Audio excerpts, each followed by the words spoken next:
Thank you for joining us. I have a special guest for you today. His name's Dean Bedekar. He's a new member to NOSHA, which is the organization that puts on this show. His education is in engineering and business, and now he's retired after spending many years in my field, information technology. We brought him on today to talk about his life journey, but he's going to do it in his own unique way. Thank you for coming on, Dean. Thank you, Jeff, for inviting me to your show. Hello, everybody in NOSHA.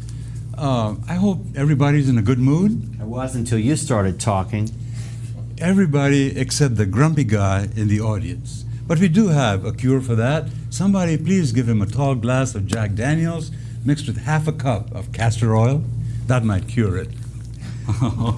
When I retired a few years ago, I was looking for a post-retirement career.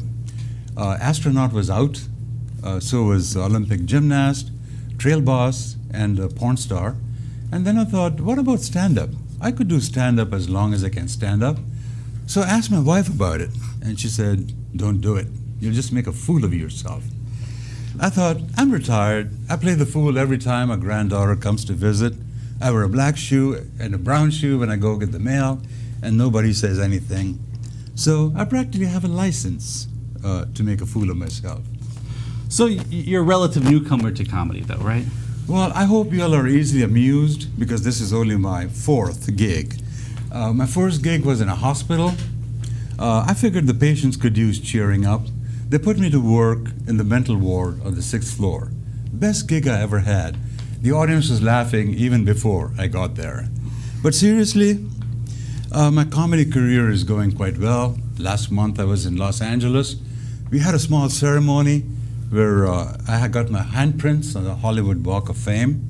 Really? Just then that stupid janitor came along and hosed it off. So did you start doing comedy on your own? Did you learn it on your own, or did you go to school for it?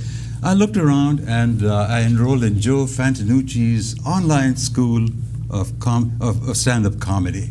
Why did I go back to school? Because I'm an intellectual. Intellectuals go to school to learn what comes naturally to everybody else. I asked Joe, what's the essence of comedy? He said, the world consists of two types of people, straight men and comedians. It's the job of the comedians to pick on straight men. He said, let me give you an example. A straight man might say to you, Dean, you're an idiot. The comedian will say to you, Dean, you're a bat-faced, bug-eyed, booger-nosed, baloney-brained beetle butt. Oh, well, so how long were the courses? Well, you could, as long as you could afford to pay Joe. He wasn't very fussy. For a first exam, we had to pick some material. I asked Joe, can I talk about my favorite topics, women and the battle of the sexes? He said, no, you're an old man. You can talk about gas, arthritis, and I forget the third one. Joe warned me that plagiarism is rampant in the comedy business. Everybody steals material from everybody. But I'm more cautious. I only steal material from authors whose copyright has expired, like Shakespeare and Mark Twain, especially Mark Twain. He was so prolific. Here's one. Suppose you're an idiot, and suppose you were a member of Congress. But I repeat myself. And then, if a man were bred to a dog, it would improve the man, but not the dog. So I see we have a heckler in the audience. Is that an occupational hazard for comedians? Oh, Joe told me to watch out for hecklers. A heckler can really, really ruin your show. You suck, man. Jeff's got better jokes than you.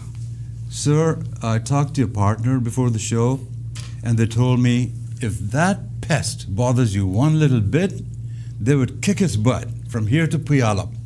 Puyallup is 40 miles from Seattle, next to Walla Walla. You don't wanna go to Walla Walla. They have a prison there, and they have a prison there. Yeah, that's what I've heard. So is there much interest in stand-up out there? Do people come to you for advice on how to get into it? When I tell people I do stand-up, they ask, how did you do it? Was it hard? I tell them I did it through hard work, perseverance, and a laser-like focus. That's what you have to do when you have limited talent. Sometimes they ask me, do you think I could do stand-up? Well, it depends. Here are some pointers. You just might be a comedian if you're a gold mine of useless information. You think Ramen noodles are the one of the four main food groups. You're angry at your mother for letting you out of her womb. Some people look at things and ask, why?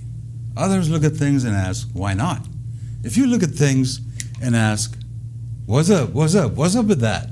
You just might be a comedian. And finally, you have no self-respect. Well, before you got into comedy, you had a long and various career. What about your early years? I was in the PhD program at the University of Washington. The faculty dean, no relation, said to me, "Dean, you're being educated way beyond your intelligence." So I quit and went into marketing. Now, the marketing department is where you can tell all the lies you want and get away with it. The bigger the lie, the bigger the sales. The first word they teach you is free. Now, they charge you tuition to teach you that, but that's a separate matter. Free, with 2 exclamation marks, until it rolls off your tongue. Free, free, buy one, get one free. The other 2 words you have to know are sale and 50% off, with 3 exclamation marks. Now, I don't know if 50% off an imaginary price is expensive, but it is to me. Now, there are no lemons in marketing, just lemonade. Does your product overheat? No problem. It's hot, hot, hot. Well, very good.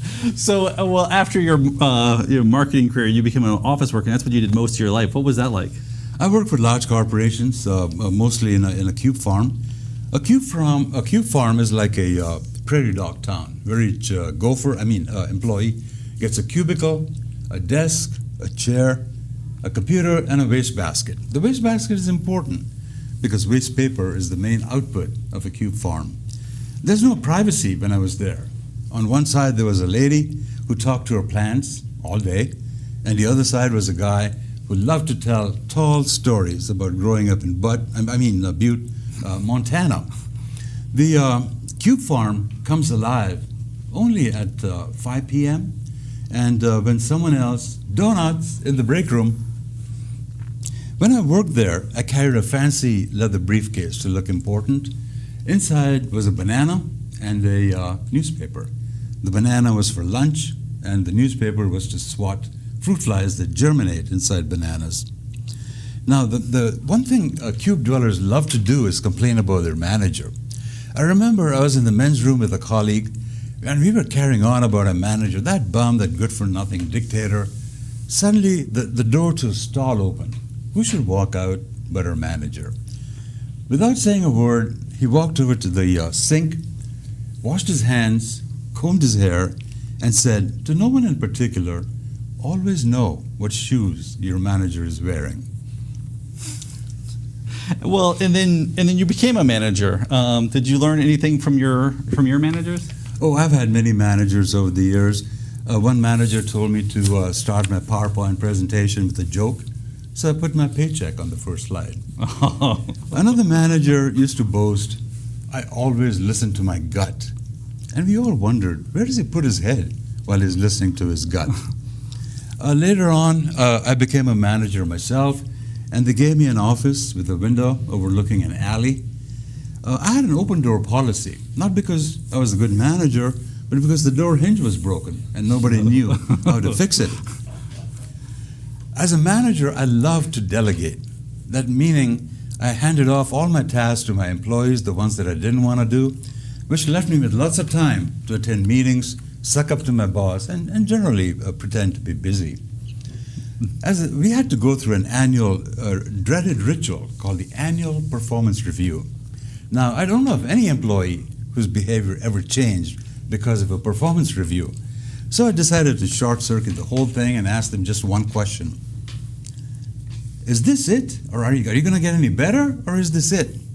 If they said, yeah, well, this is it, I check the box, meets job requirements. If they said, yeah, I'll get better, I check the box, needs improvement. Well, there you go.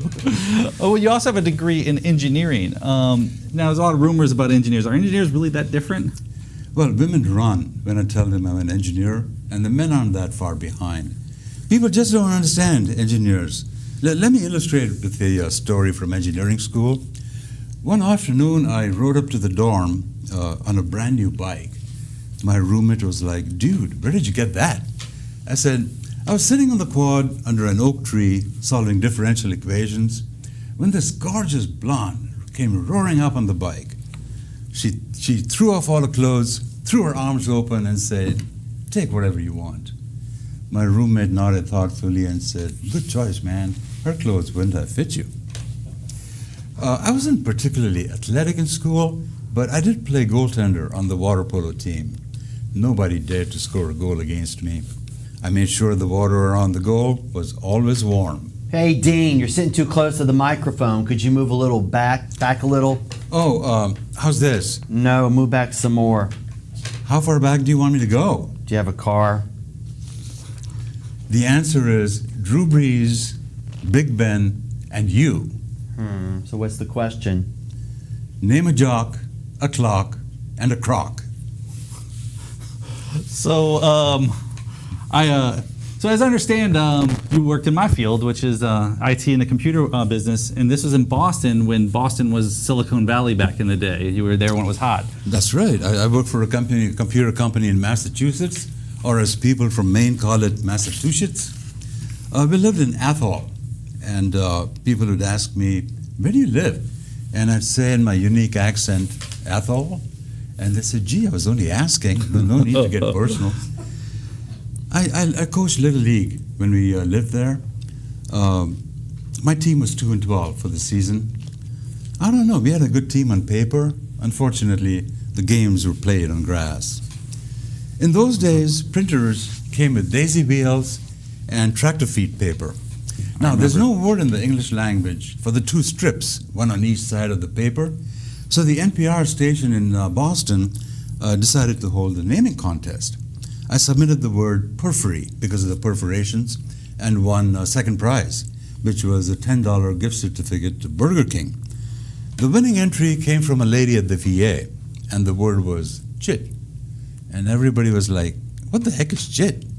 She explained that her boss was Puerto Rican, and every time she gave him a printout, he would say to her, "Hey, you make sure you get that chit out of that report." So, did you in the computer industry? A lot of times people have to move around a lot. Did you do much of that? In mid-career, I applied for a job at Ross Perot's company, Electronic Data System, and thereby hangs a tale. What happened was they had a critical opening for a manufacturing systems manager in Richmond, Virginia. So they decided to advertise the job directly and through a recruiter. I looked at the two jobs, and since I had nothing to lose, I applied to both of them. The recruiter thought I had half a chance. He quickly arranged for an interview. The interview went well, and 2 weeks later, I had a job offer. EDS HR, in the meanwhile, did nothing. On the same day, I got a form letter from them saying my qualifications did not match the requirements, but they would be kind enough to keep my resume in file for 6 months. I looked at the two letters and thought, man, this is my kind of company. I stayed with them for 10 years. So I also wouldn't have guessed that you were a big country music fan. Well, how did that happen? I got introduced to country music in Richmond. I had this stereotype about country music being all about dogs and pickup trucks and cheating horse, but there's more to it, a lot more. There's Alabama. I drove down to Carey Street, a really funky street in the Fan District, and I bought Bubba Dixon's hit single. Remember that? The devil drove the taxi that took my sweetheart away. And the flip side, who put the sand in the Vaseline? About 2010, before Coach O came along, I got me a LSU credit card. It featured less miles and 0 points. So tell me about a time that you were bringing some native talent to your jobs. Before I retired, I worked for Whitney Bank in Covington. We had some deep woods behind the office. One afternoon, I came back to the office from lunch, and all the women were gone. I thought, is there a pampered chef party somewhere I don't know about? Just then a colleague came running up to me and said in a trembling voice, "Dean, do you know anything about snakes?" I said, "I grew up with snakes. Then he said, almost in tears, "There's a snake in the building." I said, "Never fear, Dean's here." I quickly drove home, pulled out my snake charmer's flute, and returned to the office. I played that flute. Oh, it was beautiful. I think I played "When the Snakes Go Marching In," and that critter followed me right out of the building. The next morning, all the women were like, "Oh, Dean, you're a hero." I said, "Ladies, if you want to know what a snake is really like, just hang out with me." I told my manager that I was retiring at the end of the year. He was very upset. He was hoping it was that Friday. When people ask me for career advice, I tell them you'll reach the top of the ladder a lot faster by kissing butt than by doing good work. Studies have shown that kissing butt releases 10 times as many endorphins as doing good work. I mean, when was the last time your manager came to you when you did a good job and said, yeah, give me more of that? So you're not originally from the United States. How was it getting used to moving here? Well, as you know, I'm an Indian, the one with the dot, not the feather.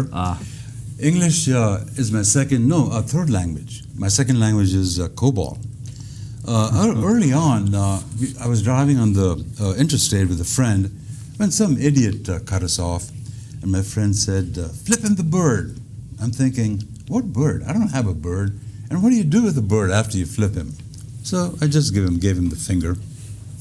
I remember I was in a bar with some colleagues, and there was a guy at the end of the bar talking about colors. My African-American friend went up to him and said, "Look at me. I'm black when I go to sleep, and when I wake up, I'm black in the summer, I'm black in the winter. But you turn pink when you blush. You're blue when you're cold. You turn green with envy. You're beet red when you're angry. You're white as a sheet when you're scared. And when you're dead, you're gray." So tell me again, who's the colored guy? Now, they say that Americans have trouble telling the age of Asians because brown skin doesn't show wrinkles as easily. I'm 70, but many people take me for 60. One guy took me for 50. And just last week in the French Quarter, a woman in a strip joint took me for 100. I bet. So you've been married for many years, and I don't know what comedy routine would be complete without some observations about marriage. What can you tell us? Well, I met my wife on eharmony.com. That's where they match you on 29 different dimensions. We were perfectly compatible on 28, but there was a problem on the last one. We both had this irresistible urge to kill each other. My wife is from a redhead from Arkansas. You know what that means. She can have both feet on the ground and still kick butt. When we fight, she breaks out into "Born in the USA." I reply with, "This land is my land. This land is your land, California." Recently, she signed up for health insurance on healthcare.com. Her insurance plan is bad. Really, really bad. How bad is it? It's so bad that when she needs an x-ray, they send her to the airport. Now, speaking of the battle of the sexes, you probably heard, Jeff, as to how many men it takes to change a light bulb. It's 5. 1 to screw in the bulb and 4 to listen to him brag about it. Exactly. But do you know how many men it takes to change a roll of toilet paper? No. Nobody knows. It's never been done. So you told us about your love of country music. Do you have any love for classical music? Oh, my family is determined to make a cultured man out of me. Recently, they dragged me to a classical music concert. The main item on the menu was Schubert's Unfinished Symphony, which made me mad right away. If I didn't do my homework, I got detention. If I didn't finish my dinner, I was punished. And here was this guy, Schubert, being celebrated for his half-assed symphony. The conductor walked out on stage in a black tie, and I was jealous. I mean, how many jobs do you know where you can go to work dressed in a black tie? That's the kind of job I want. Unless it's as a porn star, then you can go to work in your birthday suit.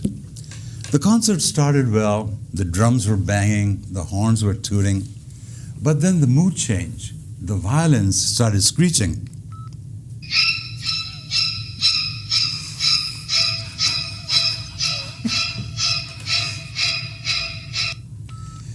And then the music got softer and softer. I figured the song was done. It being an unfinished symphony, I started to applaud. The entire auditorium turned around to look at me, including the conductor. I looked around for a hole, any hole to crawl into. Just then, the conductor turned around, tapped the podium with his stick, flicked the tails of his swallowtail coat, and the music started again. Phew, what a relief. Since then, I just stick to smooth jazz and, of course, country music.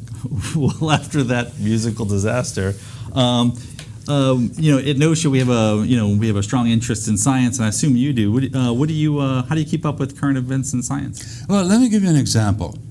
What exactly is honey? Is it bee barf or is it bee poop? Never considered. It's bee snot.